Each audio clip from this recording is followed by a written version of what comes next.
one point would be a question for the Plan Commission then. State your name, please, sir. Rush, last name Fielden, 261 Cross Pike. I live within about half a mile of the court, back up Highway 61 away from Clinton. All right, thank you, Mr. Fielden. So, okay, in the process now of this particular meeting, this is an opening to the discussions with Rogers as far as what the site plan will be. Is it a completely open proposal that they have to meet with you, or where are things going from this point forward? So this is just a preliminary site plan. Is this, What are you getting at? in other words, the plan document itself, is this afternoon the first time that you've actually seen it? That as proposed? We've had it for about a week. About a week. Yeah. 4 days. Okay. Do you have any concerns or questions that might make you pause before you go forward with the process? Or is this like one where, well, there's nothing for us really to do except to just go forward?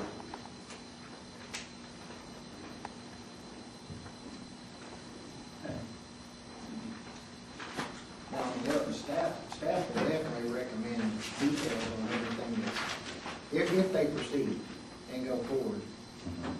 Like what we were talking about a minute ago, staff will need several engineering and detailing things that need to be provided to show that they'll meet the site plan requirements before they can ever get final.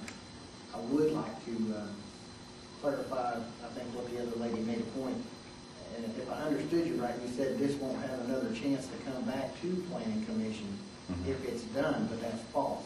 Okay. Before anything can be done, Planning Commission has to approve the site plan and all the requirements that they will stipulate, plus make sure that anything else that's stipulated by the state or federal is put into place prior.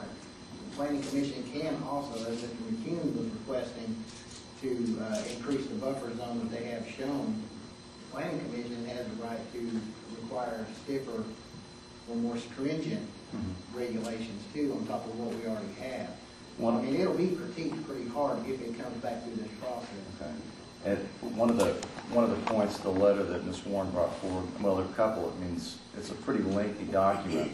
Have you guys had a chance to review that particular document before, or do you feel comfortable as far as your answers to the concerns that Ms. Warren had in the document, as far as spot zoning and things of that sort?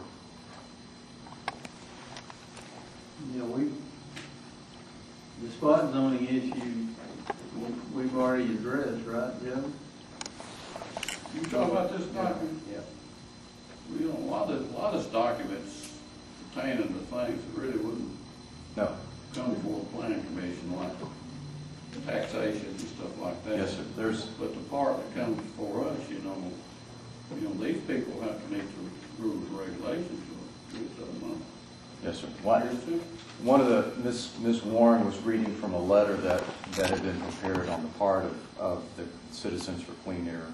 And one of the concerns of that particular group is just kind of looking at, things that are in place today as far as kind of like the rules of the land. What are we supposed to be doing when we're following perhaps an exceptional situation like that?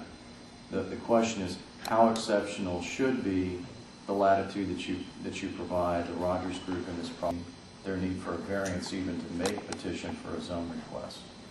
Is there any requirements, which I know that there are some other zones within the city that are sitting there with less land area than this in that particular zone.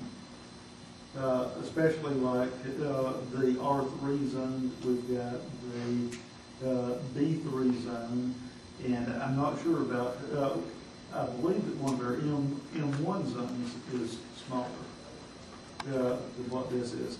Is there any requirements as when you go in?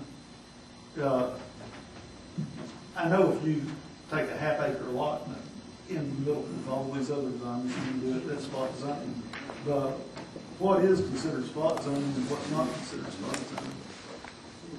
Well, a lot of people throw out 5 acre rule, but there really is no rule as far as acreage. The Yeah. definition that was stated earlier is actually correct for spot zoning, when you single out a piece of property that's small in nature, to the detriment of the people and for the benefit of the property owner. But there's a lot of gray area. It doesn't say the law one way or the other what constitutes spot zoning other than that broad definition. So And are there other areas? generally, if you have a parcel of land 3 to 5 acres, and there's not a real comprehensive thought process that goes into the zoning, then that would likely be deemed spot zoning. How many acres are in this tract total? How many? I believe around 105, 105? plus or minus. Okay, are there other, Joe, you can probably answer this easier. Is there other areas in the state that have a smaller M2 zone than 105 acres? Or? There may be, I'd have to research a little bit, but that is a fairly large area that we're talking about, 105 acres.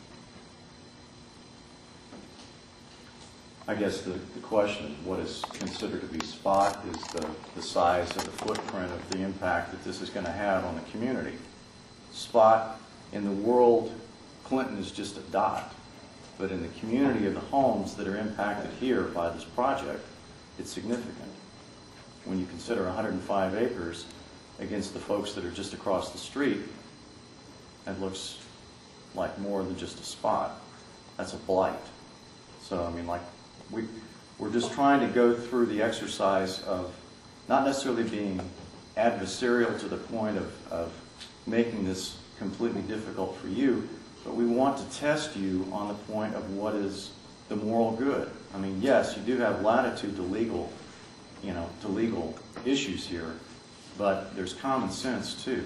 So what we're asking is, I mean, it's like everything else, at least in my life, I've got to answer all the questions before I can get on to the next step. I mean, part of the engineering exercise usually is that you know what the answers are before you go through the door. So, you know, we're asking you as a plan commission, and that word means that you have a vision for what's going to happen, that you just don't say, yes, we'll do this, which is what we hear you voting to approve the process, saying, let's go forward. We're asking you to stop now and seriously question the efficacy of this project. Is it needed for the good of the community? I think that's what I ask of you as a citizen. So the questions that we brought forward are legitimate. They're far-reaching. And I don't really know that, I mean, if I were in your shoes, I'd really have some hesitancy about making a decision tonight. I don't think there's any urgency tonight to say yes or no to this. I think you guys have time to look at it and think about it and come back and tell us what you've decided. You don't have to make a decision tonight. Anybody got any questions or comments to Mr. Fielding? Mr. Fielding, excuse me. Thank you, sir. Yes, sir.